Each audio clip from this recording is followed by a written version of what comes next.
Sayyidina Muhammad. Hadirin jemaah rahimakumullah, kami ucapkan ahlan wa sahlan, selamat datang dalam acara majelis Rasulullah dalam menempati tempat yang sudah disediakan. Sekali lagi kami ucapkan selamat datang dan mohon berkenan kami akan memulai acara pada kesempatan hari ini. Bismillahirrahmanirrahim. Assalamualaikum warahmatullahi wabarakatuh.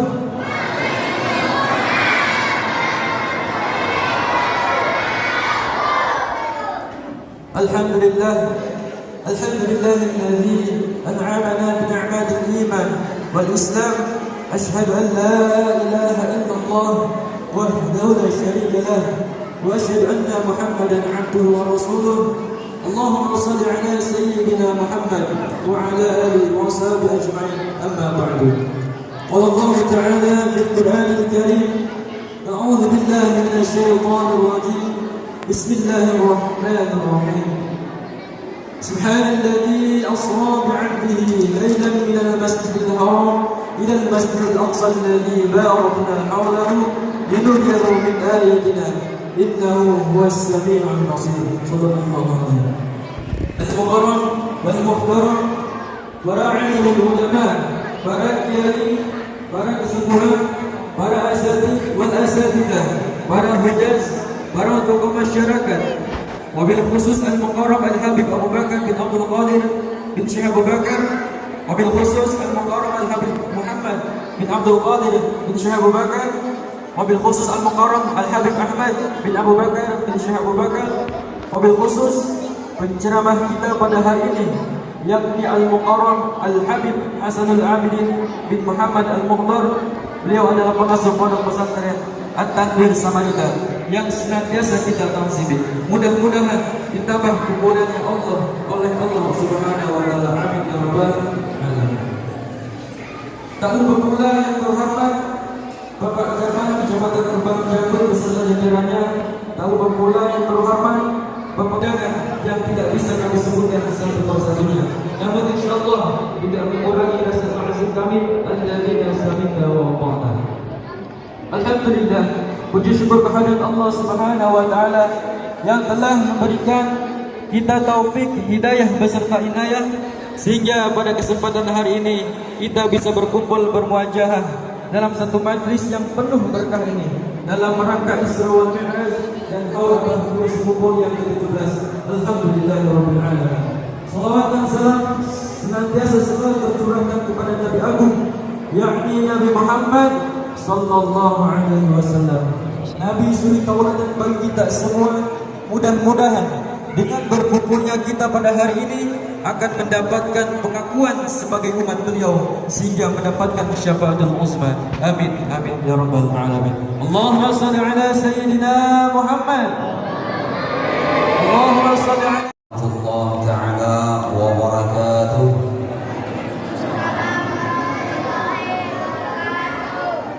Alhamdulillahi ala kulli ni'am. Wassalatu wassalamu ala Rasulillah sallallahu alaihi wasallam wa ala alihi wa sahbihi kiram. Amma ba'd. Pertama-tama marilah kita panjatkan puji syukur kita kehadirat Allah Subhanahu wa taala yang mana atas berkat limpahan kudrat, iradat atau kehendaknya jualan di siang hari ini kita dipertemukannya di ruangan Masjid Al-Ilham ini dalam keadaan sehat wal afiyah, dan mudah-mudahan kita semua tidak hanya hari ini, belakangan nanti pun akan disehatkan oleh Allah Subhanahu wa taala sehingga kita bisa menghadiri majelis kita, majelis Rasulullah kita yang akan datang ataupun di bulan-bulan yang akan datang. Salawat serta salam mudah-mudahan selalu terlimpah dan tercurah kepada junjungan kita Nabi besar Muhammad sallallahu alaihi wasallam, para keluarga beliau, sahabat-sahabat beliau serta pengikut jejak langkah beliau ila akhir zaman. Al-mukarram wal muhtaram, penceramah kita, yaitu Habib Hasan bin Muhammad Al-Mukhbar, pengasuh Pondok Pesantren At-Tanwir Samarinda. Al-Mukarram wal Muhtaram Ayahanda Habib Muhammad bin Abdul Qadir bin Syekh Abu Bakar. Al-Mukarram wal Muhtaram Ayahanda Habib Abu Bakar bin Abdul Qadir bin Syekh Abu Bakar. Al-Mukarram wal Muhtaram Habib Ja'far Al-Bafaqih. Yang terhormat seluruh guru-guru agama, asatizah yang hadir pada hari ini. Kemudian yang terhormat kepada seluruh unsur Musbika Kecamatan Kembang Jambut yang hadir pada hari ini. Yang terhormat Kepala Desa Kembang Jambut beserta unsur pemerintahnya. Yang terhormat Panitia Masjid Al-Ilham Desa Kembang Jambut. Di sini sebelum saya menyampaikan beberapa patah kalimat, ya bukan kata, kalimat, saya secara pribadi menyampaikan ucapan ampun dan maaf. Seandainya dalam saya menyampaikan nasihat atau mau'izatul hasanah pada hari ini ada terdapat kata-kata yang tidak berkenan di hati para jamaah sekalian, saya mohon dibukakan pintu maaf yang sedalam-dalamnya. Karena perlu saya sampaikan, saya adalah sama dengan Bapak Ibu sekalian, hanya jamaah di majelis Rasulullah ini. Ya, jadi saya tadi malam dihubungi oleh Habib Ahmad, dimintakan agar hari ini bisa menyampaikan mau'izatul hasanah. Saya bingung, ya, kenapa ini, bagaimana, sedangkan waktunya kan mepet betul. Saya sendiri bukan seorang penceramah, perlu bapak-bapak ketahui, saya hanya seorang guru yang bisa ngajar anak-anak, bukan orang tua, ajarkan Al-Quran, hanya itu pesan saya. Namun atas permintaan Habib, saya memberanikan diri untuk berdiri di sini menyampaikan 1-2 ayat suci Al-Quran ataupun hadis yang bisa menjadi motivasi bagi kita semua agar bisa berhadir di majelis-majelis yang akan datang. Mohon maaf, saya pada hari ini akan menyampaikan tausiah dengan 3 bahasa, ya. Mohon maaf, bukan sombong, tapi karena hanya itu bisa saya. Pertama bahasa Indonesia, 2 bahasa Banjar, dan yang ketiga bahasa Kutai. Jadi artinya campur aduk, bukan ahli, ya, campur aduk, kayak gado-gado. Nah, kemungkinan semuanya senang gado-gado, ya. Jadi bahasanya gado-gado. Allah Subhanahu wa taala berfirman, "Wal 'ashr innal insana lafi khusr illa alladziina aamanu wa 'amilus shalihat wa tawassaw bil haqq wa tawassaw bis sabr." Allah bersumpah, wal 'ashr, kata Allah, demi waktu, innal insana lafi khusr, sesungguhnya manusia itu dalam keadaan merugi, illa alladziina amanu, terkecuali orang yang beriman, wa amilus sholihat, dan beramal soleh, kemudian tawassaw bil haq, saling nasihat menasihati dalam kebenaran, wa tawassaw bil haq wa tawassaw bis sabr, dan nasihat menasihati dalam perkara kesabaran. Inilah yang menjadi latar belakang kenapa saya berani berdiri di sini, karena untuk memenuhi permintaan Habib Ahmad. Jadi ingat apa kira-kira mau disampaikan. Jadi ingat firman Allah ini berkaitan dengan majelis kita. Jadi selama kita bisa berhadir di majelis Rasulullah, insya Allah kita akan mendapatkan nasihat-nasihat berasal dari guru-guru kita dan habib-habib kita. Mudah-mudahan nasihat tersebut bisa kita manifestasikan dalam kehidupan kita sehari-hari sebagaimana disampaikan dalam firman Allah Subhanahu wa taala tersebut. Kemudian selain itu saya juga ingin menyampaikan sebuah, bukan hadis ya, itu ada di dalam kitab Ta'limut Ta'lim, dikatakan kun aliman au muta'alliman au sami'an au muhibban wala fala takun khamisan. Mudah-mudahan kita masuk ke sini ya. Jadi di dalam kitab tersebut, jadilah kamu orang alim, orang yang berilmu. Ya, kalau tidak bisa, ya, au muta'alliman, orang yang belajar. Nah, paling tidak kita masuk di sini sudah bina sebagian masuk. Kalau tidak juga, tidak sempat karena sibuknya, tidak sempat ikut belajar, hanya bisa 1 kali sebulan di majelis Rasulullah, alhamdulillah. Kalau tidak bisa juga, au sami'an, yang mendengarkan. Jadi alim tidak, muta'allim tidak, sami'an, mendengarkan. Alhamdulillah masih bisa mendengarkan. Ya. Atau tidak juga, tidak sempat. Ya. Alim tidak, belajar tidak, mendengarkan tidak, au muhibban, paling tidak mencintai, senang dengan orang belajar ilmu agama. Makanya di sini dipakai huruf atapnya au, ditakhir untuk memilih. Paling tidak ada satu lah, ya. Tidak alim, ya belajar. Tidak belajar, mendengarkan. Tidak mendengarkan, ya. Muhibban, muhibbin, ya, artinya mencintai orang yang mengajar, orang yang belajar, kita cinta situ. Wala takun khamisan, dan janganlah jadi yang kelima. Apa yang kelima? Alim tidak, belajar tidak mau, mendengarkan tidak mau, dan juga membenci, tidak mencintai orang yang belajar ilmu agama. Ya, mudah-mudahan kita semua yang hadir pada hari ini berkah habaib yang hadir di tempat kita ini, ya, bisa terbuka hati kita untuk menjadi salah satu atau sebagian besar dari yang 4 macam ini tadi. Kiranya hanya itu yang dapat saya sampaikan. Sebelum saya akhiri penyampaian saya ingin menyampaikan satu nasihat, ya. Kita di dalam hidup itu kalau tidak bisa, ya, ada 4 macam ya kalau tidak bisa. Yang pertama, ya, kalau kita tidak bisa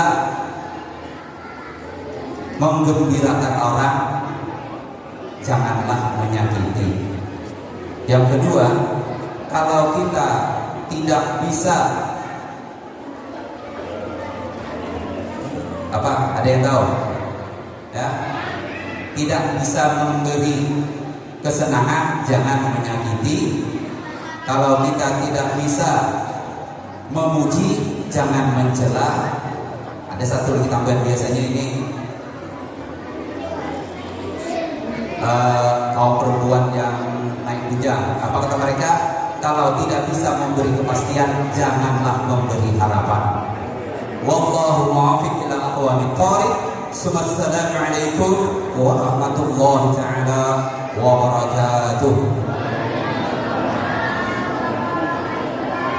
Assalamualaikum warahmatullahi wabarakatuh.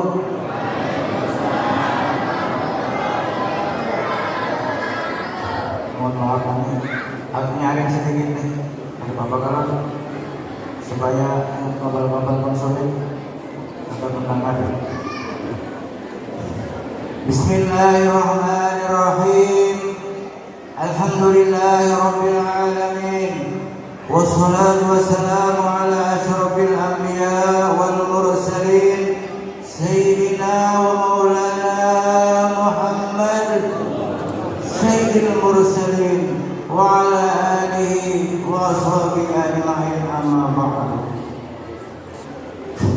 kami muliakan Buya Al-Habib Muhammad bin Abdul Qadir, dan yang kami muliakan juga Buya Al-Habib Abu Bakar bin Abdul Qadir, dan juga yang kami muliakan Al-Habib Hasan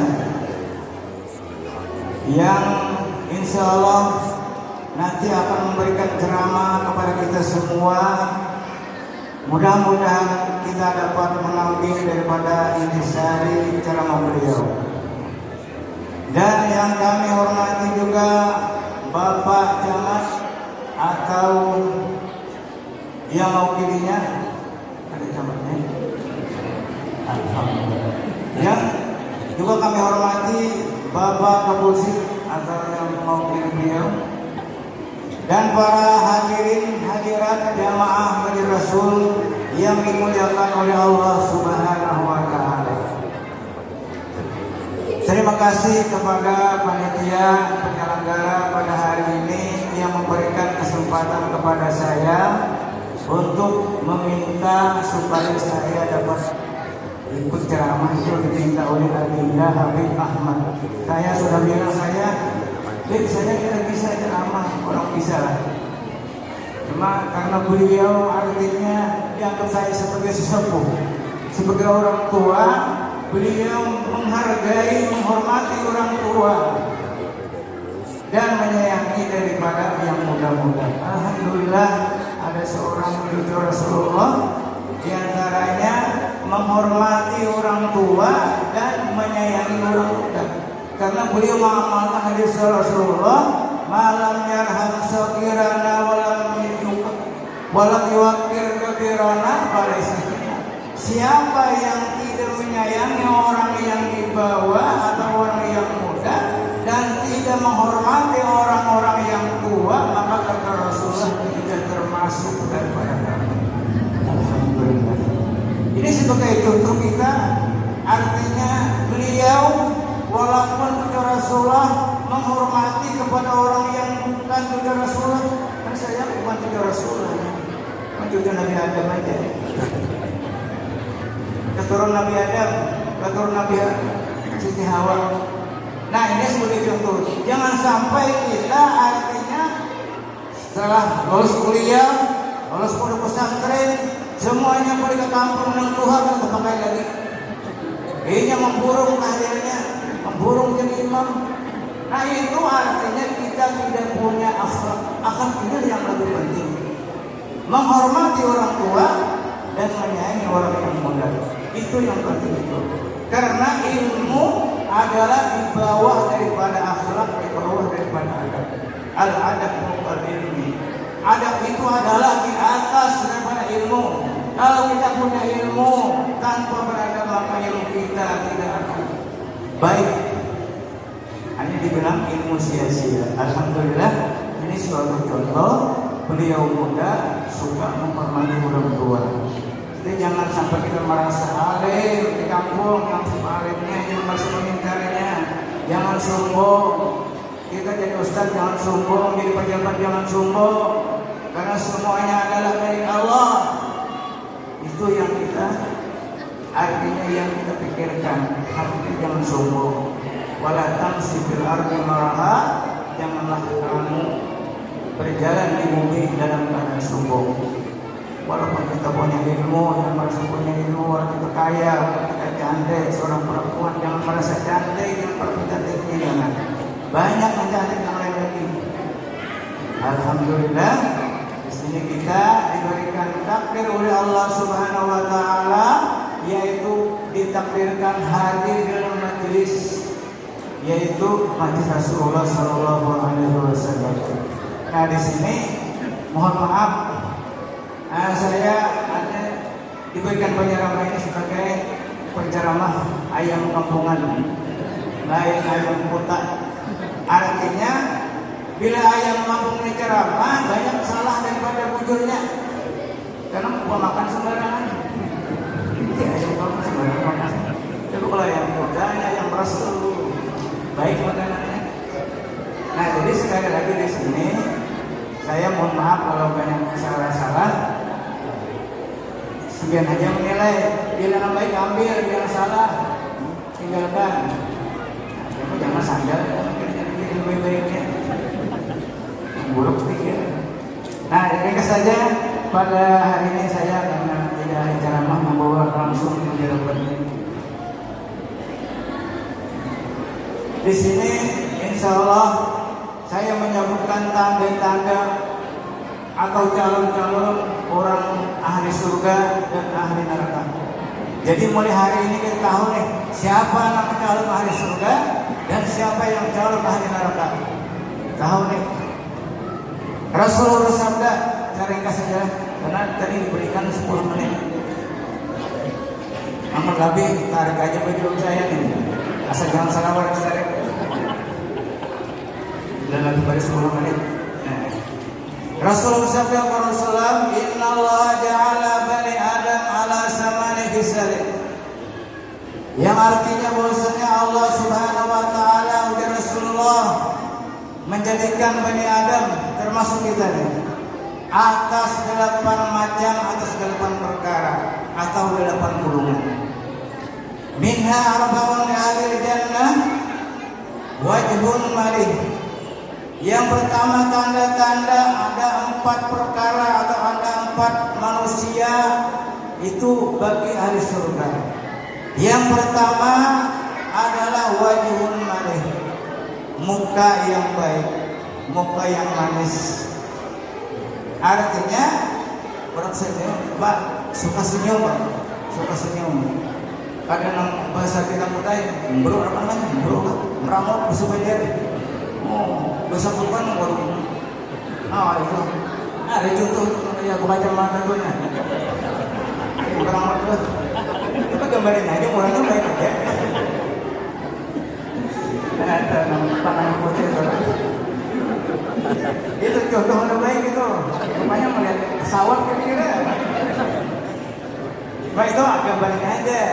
Cuman aslinya baik kan. Mau di seorang aja ada bapak.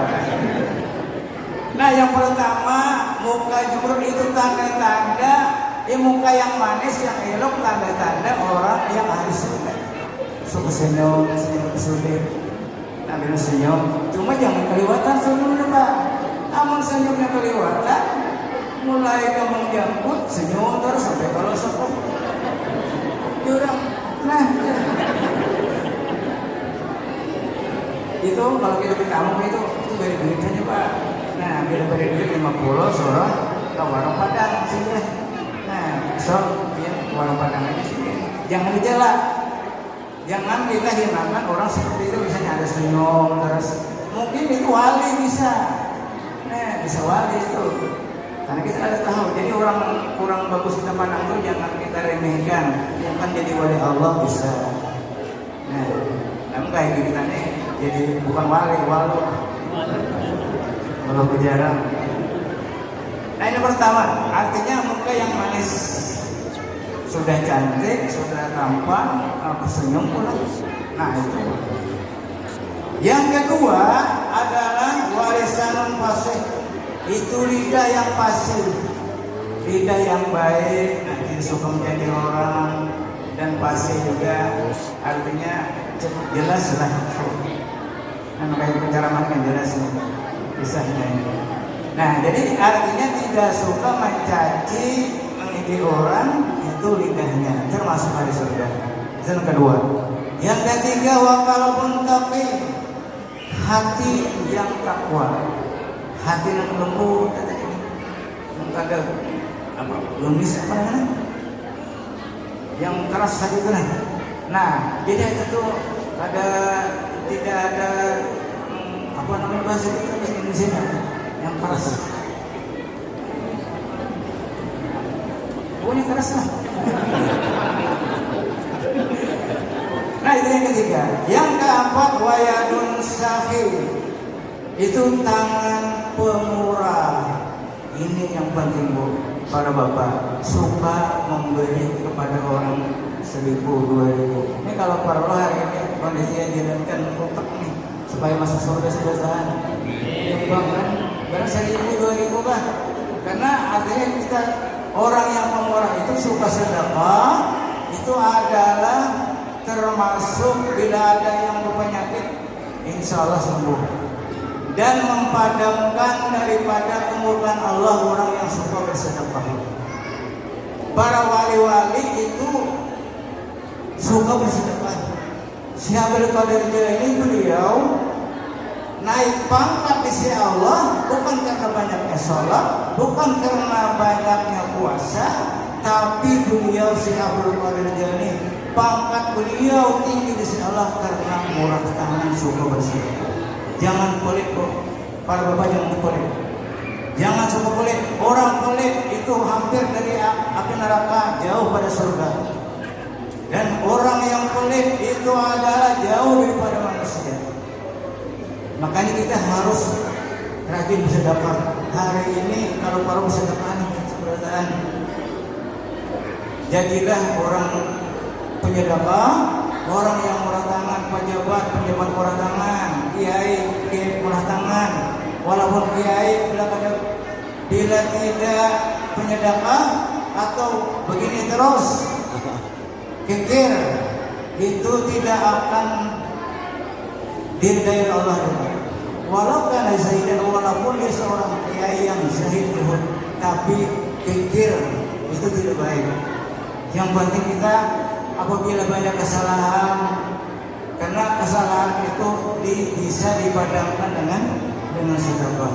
Kita sering artinya sembahyang benang kambingan, kadang-kadang jam 11 sembahyang subuh, disangka orang Pak Ustaz hujan Nabi ini sembahyang lagi jam 11, dikira yang mencari tadi sembahyang duha, ternyata sembahyang subuh jam 11. Nah, karena kita masuk dalam kambingan, jadi salah satunya sering bersedekah.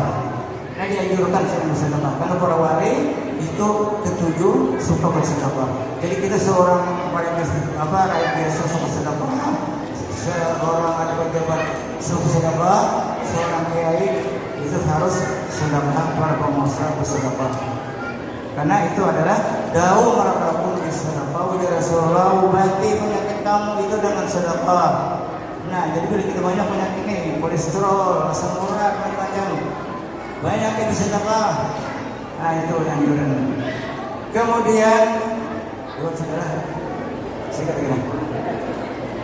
Wajah kemudian yang terakhir tadi, yang pertama wajah mulai, muka manis, lidah yang fasih, hati yang takwa, jangan pemarahan, tangan yang murah tangan atau pendermawan.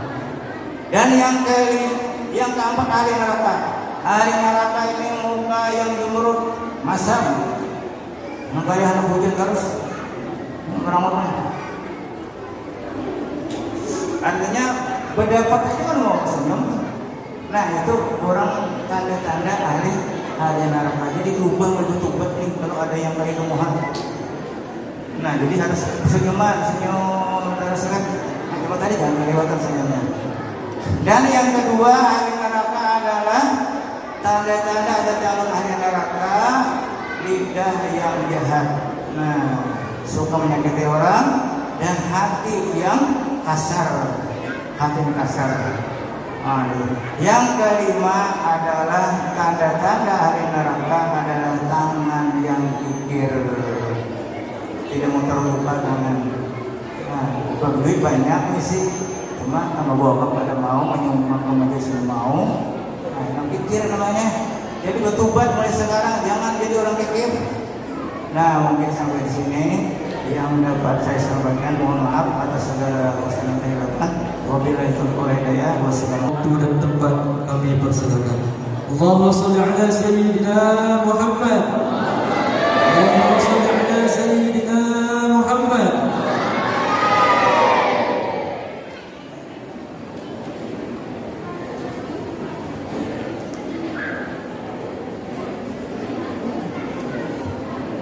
على سيدنا محمد صاحب التاج والمعراج والبراق والألام ودافع البلاء والوباء والمرض والألام جسمه مطهر معطر منور من اسمه مكتوب مرفوع موضوع على اللوح والقلم شمس الضحى بدر الدجى نور الهدى مصباح الظلم أبي القاسم سيد القومين والشفيع الثقلين أبي القاسم سيدنا محمد بن عبد الله سيد العرب والعجم نبي الحرمين محبوب عند ربك المشرقين والمغربين اللهم صل وسلم على سيدنا محمد مفتاح باب رحمة الله عدد ما في علم الله صلاة وسلاما دائمين بلا ملك الله وعلى آله وصحبه عدد كل ذرة البرة أما بعد yang kami muliakan, kami ta'zimi para habaib bin khusus Al-Habib Muhammad bin Abdul Qadir bin Syekh Abu Bakar dan Al-Habib Abu Bakar bin Abdul Qadir bin Syekh Abu Bakar dan juga Al-Habib Ahmad bin Abu Bakar bin Syekh Abu Bakar dan para habaib yang lainnya yang mungkin hadir dalam acara yang mulia ini tapi tidak kami sebutkan namanya tanpa mengurangi rasa ta'zim dan mahabbah kami kepada mereka semuanya. Yang kami muliakan para tuan guru, para asatidz yang ikut hadir di siang mulia ini, Guru Rahmani, Guru Halim, Guru Husin, dan para guru yang lainnya yang tidak bisa kami sebutkan namanya, tapi tidak mengurangi rasa ta'zim dan mahabbah kami kepada mereka semuanya. Dan juga yang kami muliakan aparatur pemerintahan dari Bapak Camat dan juga Bapak Kepala Desa, aparat polisi dan tentara mungkin hadir pada saat ini. Mudah-mudahan Allah Subhanahu wa taala memuliakan mereka semuanya dan memberikan rahmatnya kepada kita semuanya. Hadirin hadirat yang sama-sama dirahmati oleh Allah Subhanahu wa taala. Alhamdulillah kita di siang yang mulia ini hadir bersama dalam masjid yang mulia untuk peringatan yang paling agung, yang paling mulia, yang paling istimewa bagi baginda Nabi Muhammad SAW, yaitu Isra dan Mi'raj. Kalau kita sebagai umatnya, mungkin hari yang paling mulia bagi kita adalah hari kelahiran Nabi Muhammad SAW. Akan tetapi bagi Nabi Muhammad SAW, malam yang paling mulia, kejadian yang paling istimewa bagi beliau adalah kejadian dan malam Isra dan Mi'rajnya Nabi Muhammad SAW. Isra dan Mi'raj adalah satu keistimewaan, satu kekhususan yang hanya diberikan kepada Nabi Muhammad SAW. Katakan dalam Maulid Al-Habsyi, wa minasyarafil ladzi ikhtassallahu bi asyrafir rasul mi'raju ila hadratil barril wasul. Daripada kemuliaan yang dikhususkan dari Allah Subhanahu wa taala adalah Isra dan Mi'rajnya Nabi Muhammad SAW. Dengan Mi'raj, dengan kejadian Isra dan Mi'raj, maka sangatlah jelas bahwa tiada satu makhluk pun yang lebih mulia, lebih agung, lebih dicintai daripada Nabi Muhammad SAW. Kita hadir di sini dan insyaallah ya ini adalah wajah-wajah para ahli surga semuanya. Rasulullah mengatakan, "Idza marartum bi riyadil jannah fartau." Jika kalian melewati taman surga, maka mampirlah, hampirilah, maka nyamanlah, betahkanlah diri kalian di sana. Nah, ini adalah taman surga.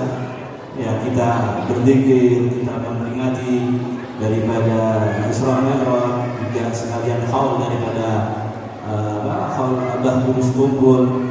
Nah, ini adalah taman surga yang kita mampir, dan orang-orang yang mampir artinya mereka tahu jalannya ke surga. Jadi kalau di sana nantinya, insya Allah tidak asing lagi, tahu jalannya menuju kepada surga yang Allah Subhanahu wa Ta'ala. Dan surga itu yang dikatakan oleh Rasulullah SAW, beliau mensifatkan surga, sering mensifatkan surga, menceritakan tentang surga. Tapi beliau mengatakan, merangkumnya dalam sebuah hadisnya, inna fil jannati ma la aynun ra'at wa la udhunun inna fil jannati ma la aynun ra'at wala udhunun sami'at wala khatara ala qalbi bashar. Ya, surga itu, di dalam surga itu ada kenikmatan-kenikmatan yang tidak pernah dilihat oleh mata. Satu mata pun tidak pernah melihatnya, menyaksikannya. Wala udhunun sami'at, tidak ada kenikmatan itu pernah didengar oleh telinga. Wala khatara ala qalbi bashar, dan kenikmatan-kenikmatan yang tidak pernah terlintas di dalam hati, tidak pernah terbayangkan dalam hati kita. Kenikmatan yang luar biasa ada di dalam surga, yang kita tidak pernah melihatnya, tidak pernah mendengarnya, tidak pernah terbayangkan dalam hati kita. Dan sesungguhnya kenikmatan yang paling tinggi, paling puncaknya adalah memandang kepada Allah Subhanahu wa Ta'ala. Ru'yatullah adalah nikmat yang paling tinggi. Karena itu kedudukan penghuni surga itu disesuaikan dengan seberapa banyaknya mereka bisa memandang kepada Allah Subhanahu wa Ta'ala. Dikatakan bahwasanya di surga itu ada yang melihat Allah dalam 1 minggu 1 kali. Ada yang melihat Allah, memandang kepada Allah seminggu 2 kali. Ada yang melihat kepada Allah Subhanahu wa Ta'ala ya, dalam setiap harinya, memandang kepada Allah. Kemudian ada yang melihat setiap hari 2 kali. Kemudian yang paling tertinggi adalah orang-orang yang selalu ada di sisi Allah Subhanahu wa Ta'ala, selalu memandang kepada Allah Subhanahu wa Ta'ala. Disesuaikan surga itu menurut seberapa banyaknya seseorang itu melihat, memandang kepada Allah Subhanahu wa Ta'ala. Karena itu doa para aulia dikatakan oleh mereka, warzuqna nadhara ila wajhikal karim, ya Allah, berikanlah kepada kami untuk bisa melihat kepada wajah-Mu, memandang kepada Allah Subhanahu wa Ta'ala. Dan melihat Allah Subhanahu wa Ta'ala nantinya di akhirat itu akan terjadi. Rasulullah mengatakan, innakum satarawna rabbakum kama tarawna hadzal qamar la yudam. Sesungguhnya kalian akan melihat kepada Allah, kepada Tuhan kalian, dan tidak seperti kalian melihat kepada bulan, tidak tertutupi sama sekali. Ya, di surga itu nantinya ya, Allah juga mengatakan, wujuhu yawma idzin nadhirah ila rabbiha nadhirah. Wajah-wajah penghuni surga itu berseri-seri, bercahaya, ila rabbiha nadhirah, dan kepada Tuhannya wajah-wajah tersebut akan memandang, akan melihat kepada Allah Subhanahu wa Ta'ala. Itu kenikmatan surga yang paling tinggi, yang paling utama. Tidak diberikan kepada siapapun, baik Nabi, Rasul, malaikat sekalipun, kecuali bagi Nabi Muhammad SAW di atas dunia. Kalau di akhirat semuanya banyak yang melihat kepada Allah Subhanahu wa Ta'ala. Akan tetapi di atas dunia hanya dikhususkan bagi Nabi Muhammad SAW. Karena itu Nabi Musa pernah meminta Rabbi arini anzur ilaik. Wahai Tuhanku, aku ingin memandang, perlihatkan aku memandang kepadamu. Akan tetapi Allah tidak memperkenankan. Ya, Allah mengatakan innaka lan tarani, sesungguhnya engkau tidak akan bisa melihat aku. Artinya selama engkau ada di atas dunia. Nabi Musa tidak diperkenankan oleh Allah untuk melihat kepada Allah Subhanahu wa taala. Ya, kemudian Nabi Musa dikasih satu penghiburan, walakin indur ila jabali fa in istaqarra makanahu fa sawfa tarani.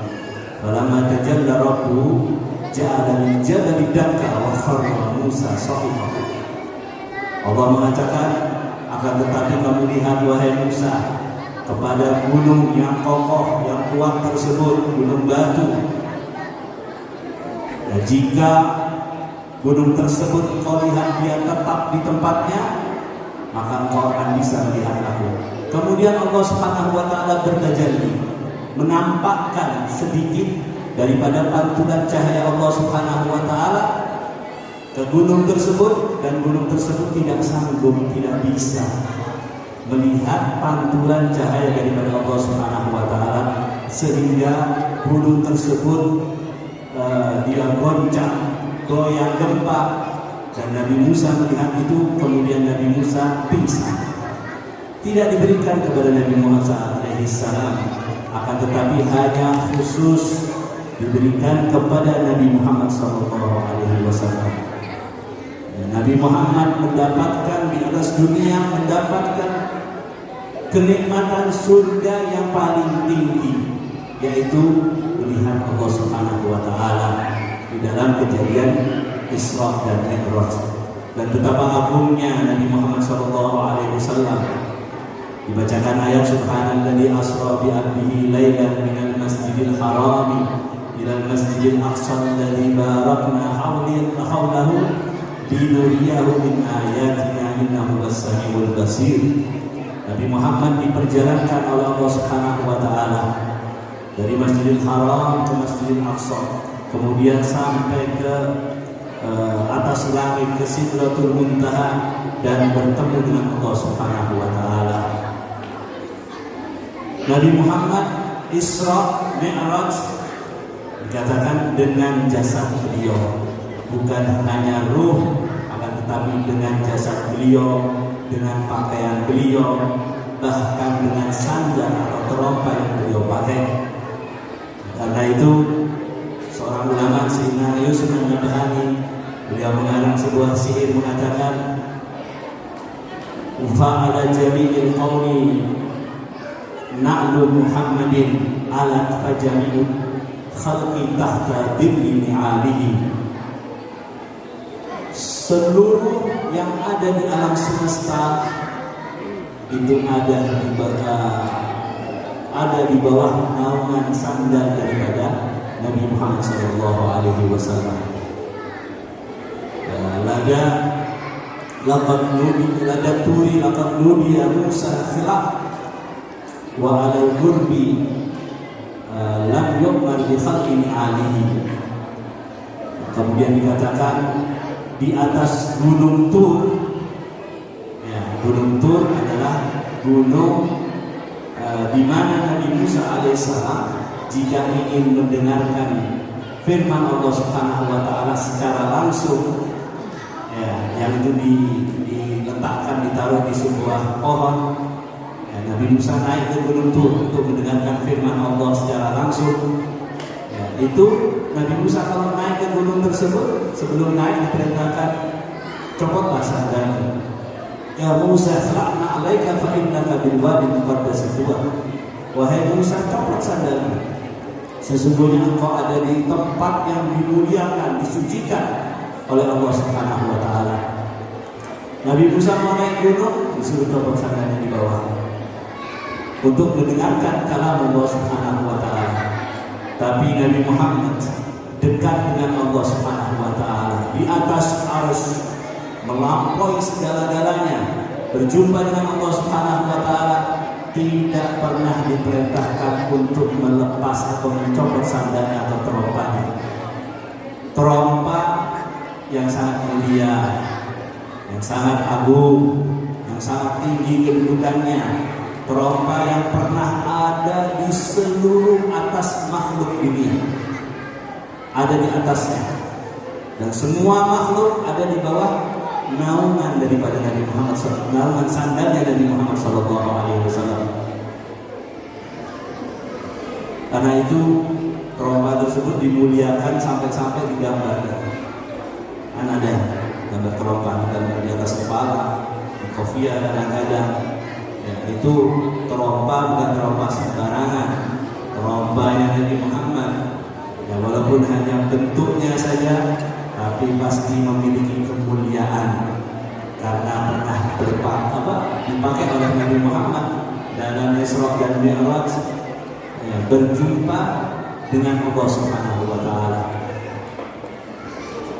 Karena itu kejadian Isra dan Mi'raj ini jelas membuktikan bahwasannya tiada makhluk satupun yang lebih mulia, lebih agung daripada Nabi Muhammad SAW. Beliaulah yang paling agung, yang paling mulia di sisi Allah Subhanahu wa Ta'ala. Kemudian ya, untuk meringkas waktu, yang kedua, kejadian Isra dan Mi'raj ini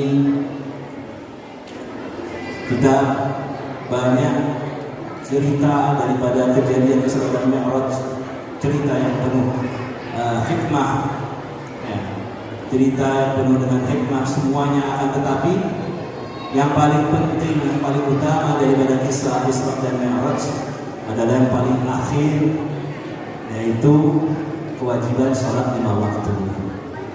Ya, kalau kita berbicara Isra dan Mi'raj, ya ujung-ujungnya adalah sholat 5 waktu. Dan bisa dibilang alasannya Nabi diisrakan dan dimi'rajkan adalah untuk menerima kewajiban sholat 5 waktu. Diwajibkan kepada Nabi, diberikan secara langsung kepada Nabi Muhammad SAW, tidak seperti kewajiban yang lainnya.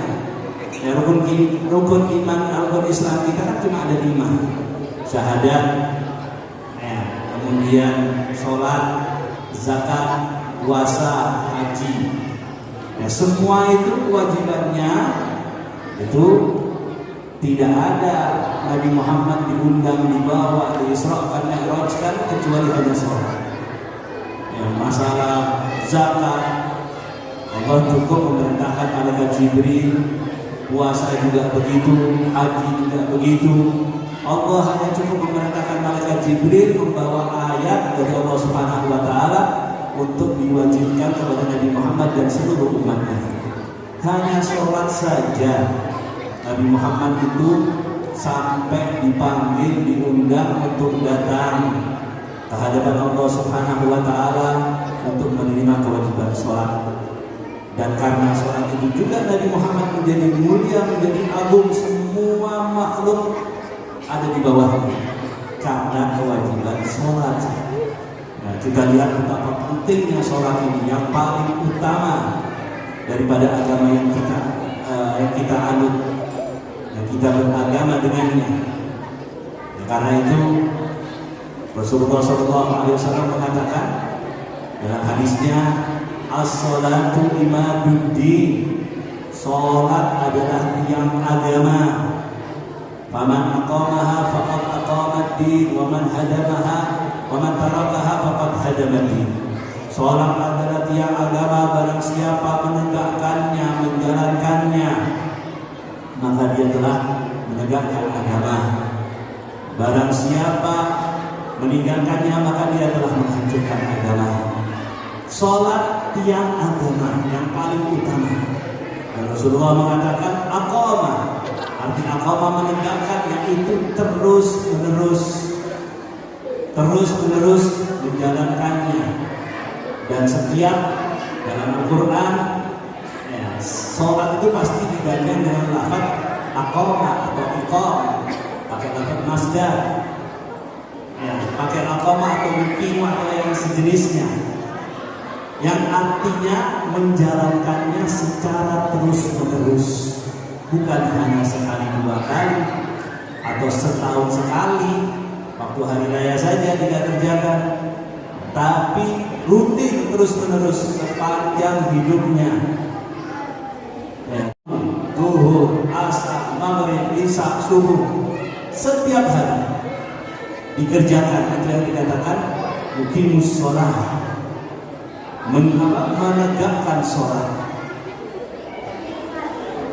Ini masjid kita ini ada 4 tiang ini. Ya, kalau kira-kira dihilangkan satu bakal roboh. Ya. Begitu juga sholat di dalam agama ini. Yang paling penting adalah sholat yang paling utama. Allah Subhanahu wa Ta'ala itu di dalam Al-Quran tidak mengancam terhadap orang yang meninggalkan sholat. Tidak. Di dalam hadis ada, man taraka sholata faqad kafara jihara. Barang siapa meninggalkan sholat maka dia telah kafir dengan nyata, keluar daripada Islam. Tapi di dalam ayat Al-Quran Allah tidak pernah mengancam kepada orang yang meninggalkan sholat. Di dalam ayat Allah mengatakan, ini kita hafal semuanya ayat ini, fawailun lil musallin. Ya, wail itu bisa diartikan neraka, wail atau jurang di dalam neraka jahanam. Yang neraka jahanam itu minta dijauhkan dari jurang ini karena begitu panasnya. Ibn Abbas mengatakan seandainya diambil satu percikan dari neraka wail, satu percikan kecil, kemudian dilewatkan di atas gunung itu akan menegah karena panasnya. Bukan ditaruh, dilewatkan aja di atas gunung, yang gunung batu yang kokoh yang kuat, gunung itu akan lari karena panasnya. Ya, bukan kenanya, bukan kena pelintikan itu, tapi kena hawanya saja leleh. Ya, Allah mengatakan bahwa itu musallin, neraka well, ya, bukan percikannya aja. Musallin itu kan artinya orang sholat. Ya, lebih nanti ada penjelasannya. Artinya orang yang sholat. Orang yang sholat itu diancam masuk neraka well, bukan karena percikannya, masuk ke dalamnya. Ya. Kemudian dikatakan apa? Bahwa itu musallin yang bagaimana? Alladzina hum an sholat, lalai terhadap sholatnya. Mungkin kita bisa artikan lalai terhadap sholatnya itu nggak khusyuk sholatnya. Ya, kalau seperti itu, siapa yang khusyuk di antara kita? Siapa di antara kaum muslimin yang khusyuk? Ya, sedikit. Ya, mungkin para wali-wali aulia Allah itu masya Allah sholatnya mereka khusyuk. Ya, tapi kalau umum kaum muslimin nggak ada khusyuk. Begitu sholat Allahu Akbar, pikirannya ke tokonya, ke anaknya, ke istrinya, ke perdagangannya, bisnisnya, pekerjaannya, itu yang dipikir. Ya. Kemudian Ali bin Abbas menafsirkan ayat ini. Ya, kalau tafsiran itu sudah dari Ibn Abbas itu tafsir populer gitu ya, nomor 1, karena beliau dapat doa dari Nabi Muhammad SAW. Ya, Ibn Abbas ini sepupu Nabi dapat doa. Ya, jadi didoakan oleh Nabi, Allahumma faqihu fiddin wa 'allimhu ta'wil. Ya Allah, berilah pengertian yang banyak di dalam agamanya dan ajarilah dia tafsir. Ya, Ibn Abbas menafsirkan ayat ini, itu beliau mengatakan, ya, alladzina hum an sholatihim sahun adalah orang-orang yang mengakhir-akhirkan sholatnya. Sholatnya diakhir-akhirkan, ditunda-tunda. Ya, seperti dikatakan beliau tadi, sholat subuh jam 11. Ya, sholat subuh jam 11. Jadi mungkin dia bangun subuh, ya tapi masih diteruskan lagi. Ya sebentar lagi kan ya masih ngantuk sedikit, mau tidur, habis itu bangun, nggak tahunya kebablasan. Begitu juga nanti waktu asar mungkin lagi kerja, ya sibuk, ya sebentar lagi nggak tahunya ada maghrib. Tapi sholat ya, bukan nggak sholat. Jadi akhirnya sholat asar waktunya maghrib. Ya, gabung jadi satu asar dan maghrib. Bukan nggak sholat, tapi dia akhir-akhirkan, ditunda-tunda sampai keluar dari waktunya.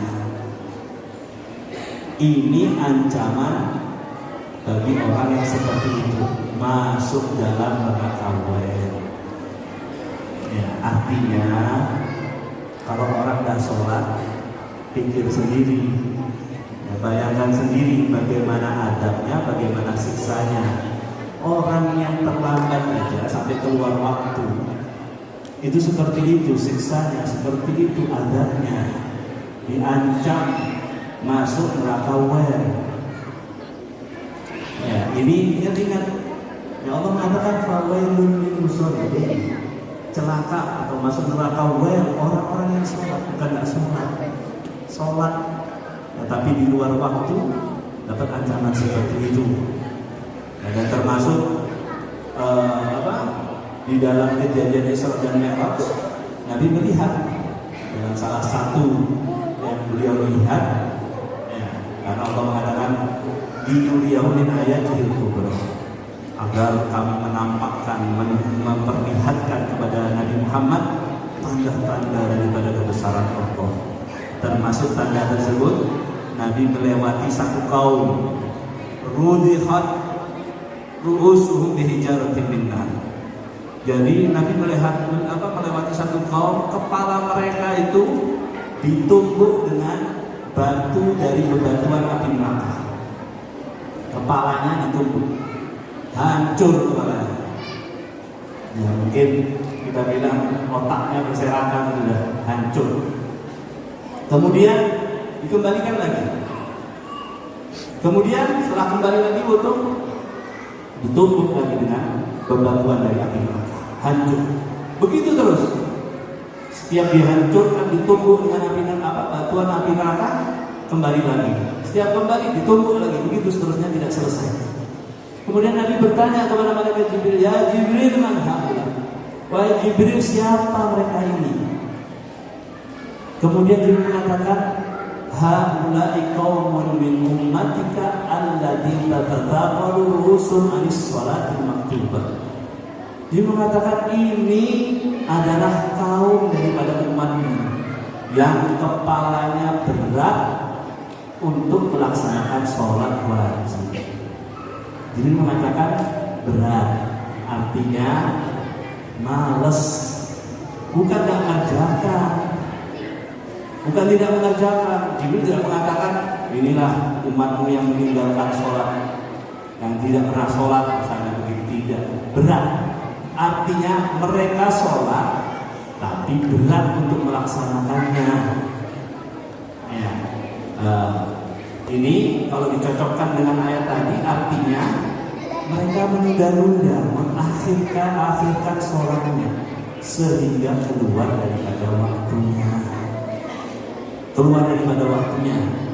Gambarannya seperti itu, ditumbuk ya kepalanya dengan bebatuan dari api neraka. Ya, dan terutamanya ini biasanya sholat subuh enak-enaknya tidur, adzan waktunya subuh masuk, berat mau melaksanakannya.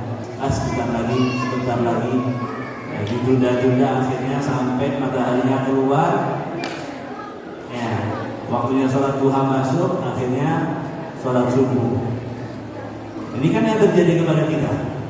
Sholat subuh di luar waktu, sholat subuh sudah lewat waktunya. Gambaran adabnya seperti itu. Kalau ditanya hikmahnya apa kok kepala yang ditumbuk? Karena kepala itu seperti sholat di dalam agama. As-sholatu fid-din bimanzilatir ra'si minal jasad. Rasulullah mengatakan sholat itu di dalam agama Islam itu bagaikan kepala daripada jasad seseorang.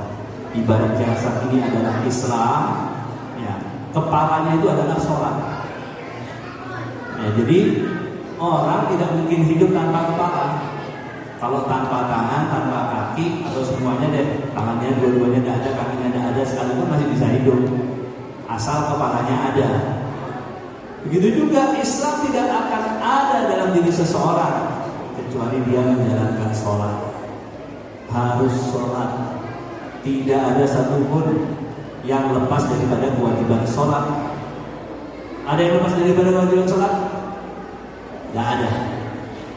Ya, paling yang ada anak-anak yang baru cukup umur, mereka tidak wajib sholat. Ya, atau orang yang mati. Orang yang mati meninggal memang tidak wajib sholat, disolati. Orang meninggal disolati. Ya, kemudian mungkin perempuan dalam keadaan halangan, haid, nifas, mereka tidak diwajibkan sholat. Tapi semenjak orang tersebut hidup, berakal, akalnya masih ada sempurna, alias tidak gila, maka wajib melaksanakan sholat. Harus sholat, ya, bagaimanapun keadaannya. Ya, karena itu kan kita tahu, diajarkan guru-guru kita, orang tidak bisa sholat berdiri, duduk, tidak bisa duduk, berbaring, tidak bisa sambil berbaring miring, arah kiblat, melentang, tidak bisa terlentang, tidak bisa gerak sama sekali, sholat dengan hatinya. Ya, tapi kewajiban sholat tidak pernah ditinggalkan, harus semenjak orang itu hidup. Ya, dan karena itu orang kalau tidak sholat mungkin diperiksa saja masih hidup apa enggak. Ya, orang yang sholat, tinggalkan sholat, masih hidup enggak. Kalau dia memang sudah mati, ya memang tidak wajib untuk melaksanakan sholat. Diperiksa lagi, masih akalnya masih waras atau enggak, atau gila mungkin. Ya kalau gila memang tidak wajib untuk melaksanakan sholat. Ya, sholat ini yang paling utama. Ya, karena itu ancaman di dalam hukum Islam, ya, itu orang yang meninggalkan sholat ini ancamannya hukumannya hukuman mati, dipenggal kepalanya, dipancung. Kalau meninggalkan zakat, ya, misalnya orang wajib zakat tapi dia tidak mau, ya bagaimana? Ya kalau memang pemerintahan berdasarkan Islam, maka orang tersebut dipaksa, disita. Ya, berapa wajibnya dia mengeluarkan zakat, dirampas hartanya, disita hartanya, kemudian dibagikan kepada orang yang berhak menerimanya, selesai. Itu hukumannya seperti itu. Orang tidak mau puasa, misalnya, bagaimana? Apa hukumannya? Ya, sebagian ulama mengatakan dipukuli, dipaksa untuk puasa, atau kalau tidak mau dipenjarakan. Dipenjarakan, maksudnya ke penjara, jangan dikasih makan, jangan dikasih minum, mulai subuh sampai maghrib. Mau ada sendiri dia pasti dipenjara, dipaksa puasa. Orang tidak mau haji misalnya, dia sudah mampu untuk haji, bisa haji, punya uang, kesempatan ada, tapi dia tidak mau, dia tunda. Haji ini kewajiban yang luas, terserah orangnya. Boleh melaksanakan sekarang, tahun ini, boleh tahun depan. Seandainya dia pun mampu, boleh pun tidak. Saya tahun depan, saya 2 tahun lagi, saya 3 tahun lagi, saya 10 tahun lagi, boleh. Boleh. Cuma ancamannya dari Nabi, kalau orang bisa haji tapi tidak berangkat, kalau dia mati, matinya dalam keadaan Yahudi atau Nasrani, kan begitu. Tapi tidak ada konsekuensi hukum buat dia, tidak ada. Karena uang bebas. Tapi kalau sholat, ya, sholat, orang tinggalkan sholat itu dipenggal kepalanya. Ya, kemudian orang meninggalkan sholat itu ada 2. Pertama, dia mengingkari kewajiban sholat. Mengingkari kewajiban sholat. Sholat itu kan nomor 2. Ya, apa maksudnya? Kalau maksudnya mengingkari kewajiban sholat, hukumnya kafir. Ya, karena mengingkari sesuatu yang sudah disepakati oleh kaum muslimin semuanya. Orang mengingkari kesepakatan sholat, kesepakatan kewajiban sholat, hukumnya kafir. Ya, orang seperti itu bagaimana? Kalau dia mengingkari kewajiban sholat itu kan tidak wajib misalnya. Ya orang ini dinasehati, dibilangi, diajari sholat itu wajib. Kalau tetap, ya dipaksa, dipenjarakan atau dipukuli supaya dia bertobat dan bersyahadat lagi, hukumnya kafir. Ya, kalau tidak mau tetap penggal lehernya. Penggal lehernya, kemudian bagaimana? Tidak wajib apapun bagi kita. Artinya kita tidak wajib memandikannya, tidak wajib mengkafaninya, jangan disolati karena hukumnya kafir. Jangan disolati, kemudian kalau memang ada kuburan khusus kaum muslimin, jangan dikubur di situ. Kubur di kuburan umum. Bahkan sebagian ulama mengatakan jasadnya tidak perlu diapa-apain, kasihkan ke hewan-hewan buas saja, lemparkan ke tanah, biar dimakan hewan buas. Jadi ya, karena orang meninggalkan sholat itu sangat hina sekali, sangat rendah sekali, tidak ada martabatnya sama sekali di dalam ibadah. Kemudian yang kedua, orang meninggalkan sholat karena malas. Nah, ini mudah-mudahan ada ya dari jamaah kita di sini. Meninggalkan sholat karena malas. Ya, padahal kalau kita lihat sholat itu apa sih beratnya? Ya, cuma wudhu, habis itu kita sholat paling 5 menit selesai sudah. Ya, tapi kadang-kadang banyak yang malas. Ya. Malas datang ke masjid, malas datang ke mushola. Ya. Dan mudah-mudahan ini insya Allah 1 bulan lebih sedikit ini ramai di masjid. Nah, mudah-mudahan COVID-nya tidak ramai lagi. Kita bisa sholat tarawih di masjid. Meninggalkan sholat karena malas untuk mengerjakannya. Ini bagaimana ya hukumnya? Aja dipaksa aja, dinasehati supaya dia bertobat, artinya kembali menjalankan sholat lagi. Kemudian kalau tidak bisa dipaksa, dipukuli misalnya supaya dia itu mengerjakan sholat.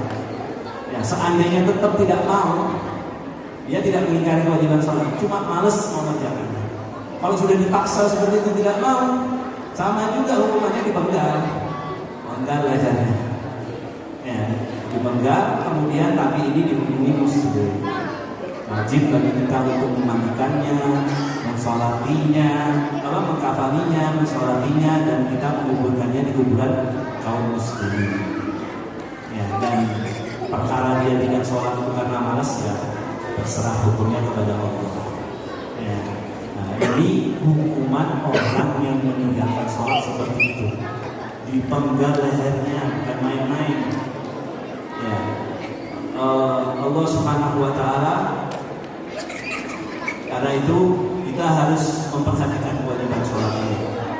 Ya, diri kita, keluarga kita, anak-anak kita, jangan sampai ada di antara mereka yang meremehkan daripada kewajiban sholat. Jangan sampai ditinggalkan. Ya, karena siksanya ada yang pedih. Ya, kita kan mungkin meremehkan karena tidak melihat. Pada hakikatnya kalau kita membiarkan anak kita untuk meninggalkan sholat, ya, sudah waktunya subuh, dibiarkan aja tidur, kesian, capean mungkin dari malam. Ya, kalau kita biarkan, berarti kita sama aja kita biarkan nanti kepalanya itu ditumbuk dengan batu dari batuan api neraka. Ya, dan sholat kewajiban yang harus kita perhatikan. Ya, dan sebagai penutup akhir, ya, untuk memperbaiki kualitas sholat kita, ya, supaya sholat kita menjadi khusyuk, ya, disebutkan oleh Imam Ghazali di dalam kitab Ihya Ulumuddin-nya, dan ini hanya ringkasannya saja.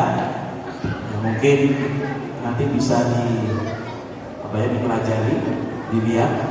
Ya, di dalam kitab Ihya, Imam Ghazali menyebutkan ada 6 perkara yang bisa membuat sholat kita itu memiliki ruh, ada ruh sholatnya. Ya, yang pertama adalah hadirnya hati kita hadir di dalam sholat. Itu tadi yang tidak kemana-mana, mikirkan ke sana, mikir ke sini. Pertama, hadir hatinya di dalam sholat. Ya. Dan itu walaupun berulang-ulang, ya, harus berusaha sebisa mungkin. Mikir tokonya, kembali lagi, saya sholat ini. Terus gitu, sebentar lagi mikir yang lainnya lagi, kembali lagi begitu. Walaupun sampai 1000 kali pun berusaha untuk kembali ke dalam sholatnya, hadir hatinya. Kemudian yang kedua, memahami makna apa yang dia baca dalam sholat. Nah, tahu artinya surat Fatihah, tahu apa artinya. Ya, kemudian juga meresapi daripada makna-maknanya. Kemudian yang ketiga, at-ta'zim, mengagungkan kepada Allah Subhanahu wa taala. Yang melihat dirinya berdiri di hadapan Allah Subhanahu wa taala, mengagungkan daripada perkara sholat yang dia kerjakan. Kemudian yang keempat, al-haibah, ya, merasa takut kepada Allah Subhanahu wa taala, takut sholatnya tidak diterima, takut ada kekurangan di dalam sholatnya. Ya, kemudian yang kelima, ar-raja, pengharapan kepada Allah. Selalu mengharapkan di dalam sholatnya, selalu mengharapkan kepada Allah supaya sholat yang dia kerjakan ini diterima ya oleh Allah Subhanahu wa taala. Kemudian yang keenam adalah al-haya, merasa malu kepada Allah Subhanahu wa taala, malu dengan sholat yang dia kerjakan. Mungkin ada yang tidak sempurna, ada yang kurang, dia merasa malu kepada Allah Subhanahu wa taala. Ya, ini sebagian daripada perkara-perkara ya, ada 6 dan ini disebutkan dalam kitab Ihya Ulumuddin di bab Asrarus Shalah tentang rahasia dan sholat. Yang mudah-mudahan sholat kita ini menjadi sholat yang khusyuk yang diberikan oleh Allah Subhanahu wa taala. Kepada para Muhammad dengan membuat Syekh Abu Bakar dengan takzim dan hormat waktu dan depan kami persilakan.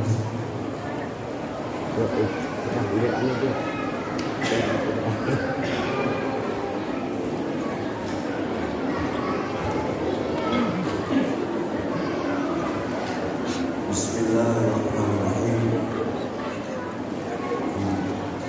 Ini sampai setengah 1 berarti penuh perjuangan. Alhamdulillah. Mudah-mudahan yang kepanasan ini nanti maksud yang kepanasan ini. Amin. Assalamualaikum warahmatullahi wabarakatuh.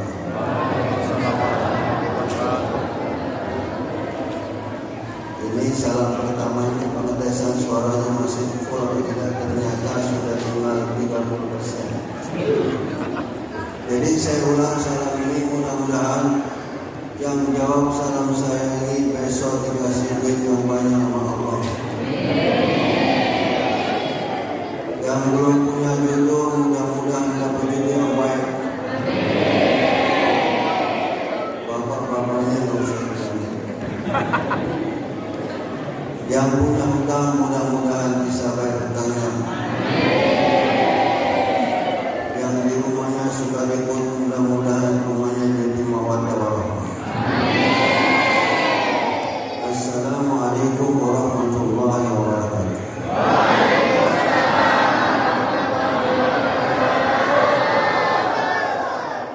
Maaf saya dapat berjumpa karena waktunya kelewatan.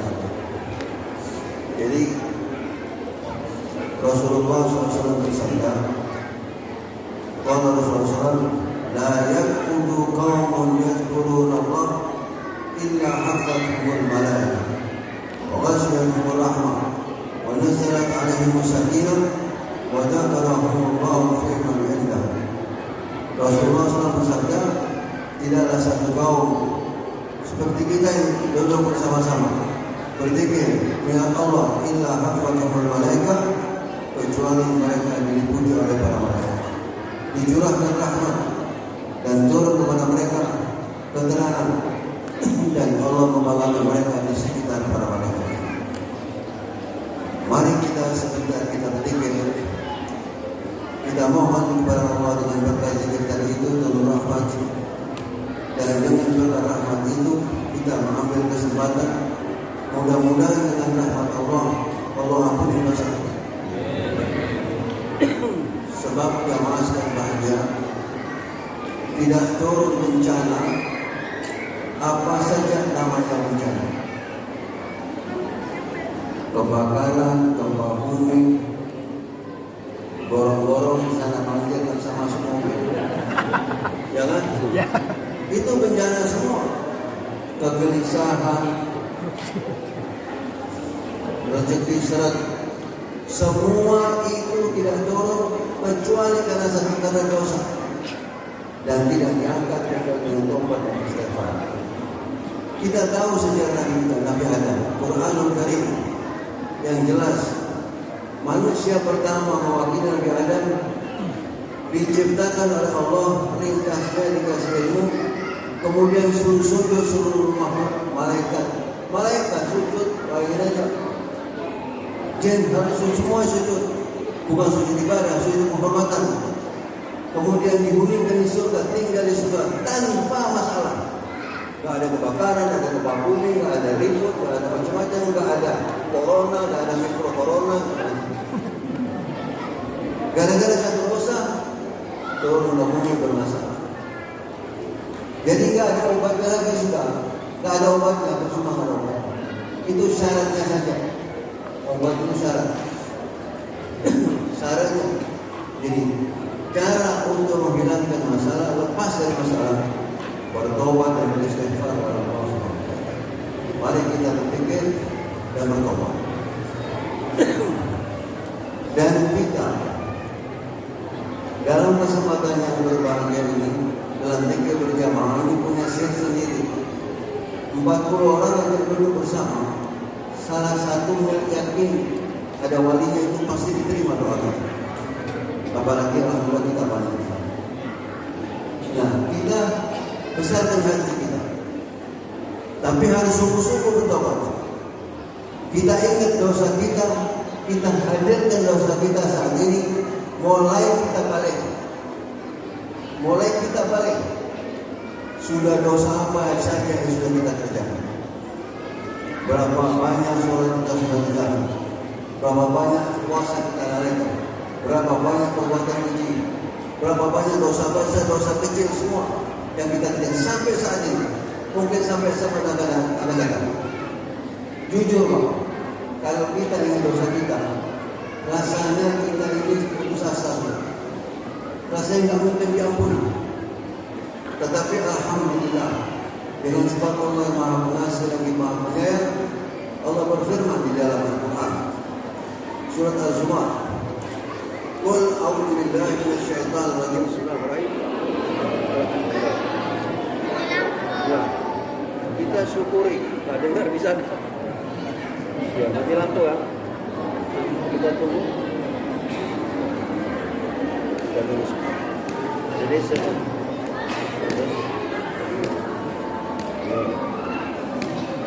ya sebentar kita tunggu.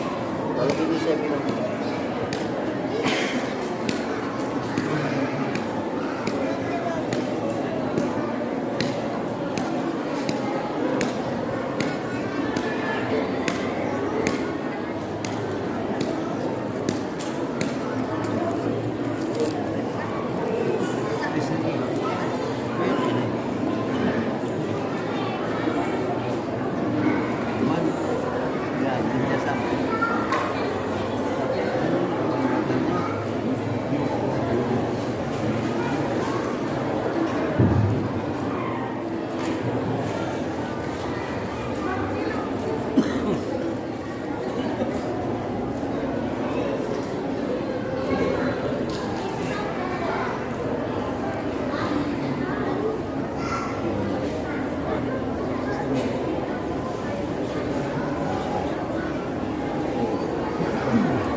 nggak berfungsi lagi sudah. Mudah-mudahan Allah panjangkan umur kita sadar. Saya tobat. Sampai di mana tadi? Berpikir hadirkan hati, hadirkan dosa. Ya. Hadirkan dosa. Hadirkan hati kita. Allah berfirman. Jadi kalau kita ingat dosa kita rasanya putus asa. Tapi alhamdulillah Allah dengan sifat Ghafur, Maha Pengampunnya, Maha Pengasihnya, Dia berfirman dalam surah Zumar, "Qul ya ibadiyalladzina asrafu ala anfusihim." Katakan wahai Muhammad, wahai hamba-hambaku yang sudah melampaui batas, sudah banyak dosa, la taqnatu min rahmatillah. Jangan putus asa dari rahmat Allah. Innahul ghafur, innallaha yaghfiru dzunuba jami'an. Sesungguhnya Allah mengampuni seluruh dosa. Innahul ghafur rahim. Sesungguhnya Maha Pengampun lagi Maha Pengasih. Mari dalam kesempatan ini kita berzikir sejenak, kemudian berdoa syafaat. Amin.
Ampunilah dosa kepada dosa.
di Al-Fatihah Indonesia merupakan panitia seorang kami persilakan.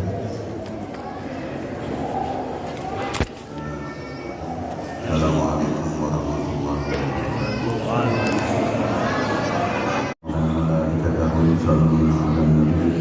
يا أيها الذين آمنوا صلوا عليه وسلموا تسليما اللهم صل وسلم على سيدنا محمد صاحب التاج والمعراج رب العالمين دافع البلاء والوباء والأمن اسمه طاهر مطهر معظم منور من اسمه مكتوب مرفوع موضوع على اللوح والقلم شمس التحابة الرجال لا مصباح الظلم أبي القاسم زيد الخالد وشفيع الثقلين سيدنا محمد صلى الله عليه وسلم سيد العرب والعجم نبي الحرم المحبوب عند رب المشرك والمغرب يا أيها المشتاقون لنور جماله صلوا عليه وسلموا تسليما اللهم صل على النبي خلق من نور وهو النور اللهم صل وسلم على سيدنا محمد في الأولين والآخرين وصل وسلم على سيدنا محمد في كل وقت وحين وصل وسلم على سيدنا محمد في النبيين والمرسلين وصل وسلم على سيدنا محمد في الملأ الأعلى إلى يوم الدين وصل وسلم على سيدنا وحبيبنا وشفيعنا وقرة أعيننا مولانا محمد حتى ترد الأرض ومن عليها وأنت خير الوارثين اللهم لك الحمد شكرا ولك المن فضلا وأنت ربنا حقا ونحن عبيدك رقا وأنت لم تزل ذلك أهلا اللهم يا ميسر كل عسير اللهم يا ميسر كل عسير اللهم يا ميسر كل عسير فتيسير العسير عليك يسير اللهم يا من لا يحتاج إلى البيان والتفسير حاجاتنا إليك كثير يا الله حاجاتنا يا الله حاجات اللهم بارك لنا في رجب وشعبان وبلغنا رمضان اللهم بارك لنا في رجب وشعبان وبلغنا رمضان اللهم بارك لنا في رجب وشعبان وبلغنا رمضان وأنت عالم يا خبير اللهم إنا نخاف منك ونخاف من يخاف منك ونخاف ممن لا يخاف منك اللهم بحق من يخاف منك نجنا ممن لا يخاف منك بحرمة سيدنا محمد صلى الله عليه وسلم وحرسنا بعينك التي لا تنام وارزقنا بكلامك الذي لا يرام وارحمنا بكلتك علينا فلا تهلكنا وأنت ثقتنا ورجعنا برحمتك يا أرحم الراحمين وصلى الله على سيدنا محمد البشير النظير والسراج المنير وعلى آله وصحبه وسلم والحمد لله رب العالمين سر الفاتحة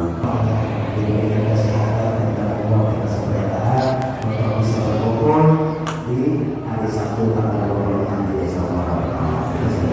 Assalamualaikum warahmatullahi wabarakatuh. Assalamualaikum warahmatullahi wabarakatuh. Kami juga dari Panitia Pelaksana Desa Islam Desa Tamasari mengundang seluruh jamaah Majelis Rasulullah Mustafa agar bisa berakhir pada acara peringatan Isra dan Mi'raj Nabi Muhammad Sallallahu Alaihi Wasallam serta haul Abadulus Bukul yang insya Allah akan dilaksanakan pada tanggal 25 Februari waktu setelah sholat Isya bertempat di Masjid Nurul Jannah Desa Gunung Sari. Penceramah Abu Yahya Saifuddin Mansubi dari Samboja.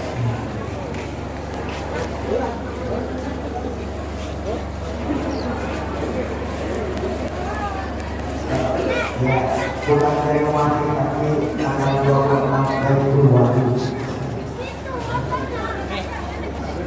Assalamualaikum warahmatullahi wabarakatuh. Bismillah juga kami dari panitia penyelenggara Universitas Islam mengundang kepada seluruh jamaah khusus Majelis Rasulullah SAW untuk menghadiri maulid yang berkumpul sekaligus Isra wal Mi'raj di Desa Rambahullah yang akan dilaksanakan di Masjid Al-Mu'minun dengan penceramah Al-Habib Muhammad Bagir bin Mustafa Al-Fikri dari Jawa Timur, dan insya Allah akan diisi lagi nasib sekumpul dari Majelis Ad-Da'watul Khair Samarinda. Insya Allah akan dilaksanakan hari Senin hidup 27 Rajab, insya Allah tanggal merah tanggal 28 Februari. Diundang kepada seluruh umat Muslim, khususnya bagi anggota jemaah Majelis Rasulullah SAW. Dilaksanakan hari Senin, insya Allah dimulai jam 9 pagi.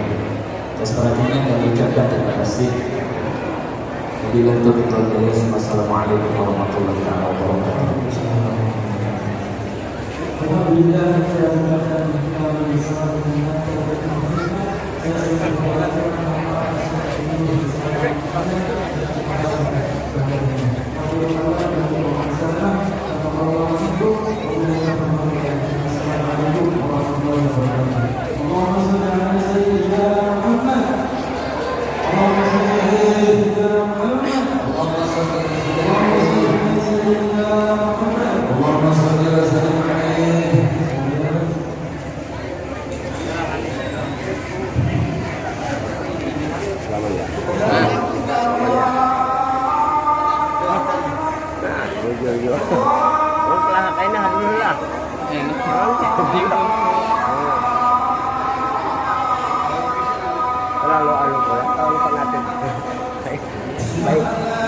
Baik aja nih borok-borok dulu.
Kita